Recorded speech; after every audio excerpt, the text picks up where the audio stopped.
北约成员国领导在比利时首都布鲁塞尔举行的北约峰会后发表了联合声明，声明呼吁中国政府不要支持俄罗斯。声明称，北约国家还同意加强对俄罗斯的军事活动。在会议上，北约秘书长延斯·斯托尔滕贝格的任期延长至2023年9月30日。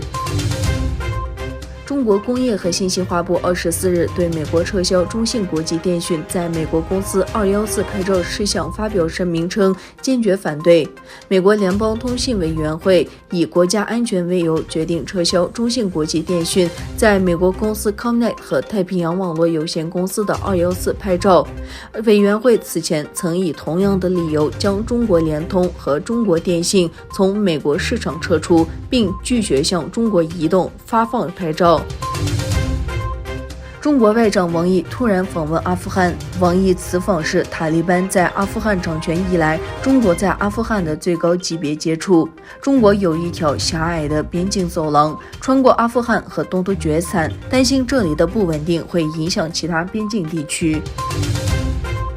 中国东方航空坠机事故搜索工作第3天，搜索人员发现更多飞机残骸碎片与遇难者遗体残骸。搜救队伍周四发现了疑似失事客机的发动机，同时正在继续努力寻找第2部黑匣子。事实现场找到遇难者遗物21件，飞机残骸183份和部分遇难者遗体残骸已移交调查工作组。这架载有132人的飞机周一坠毁在中国南部的山区里。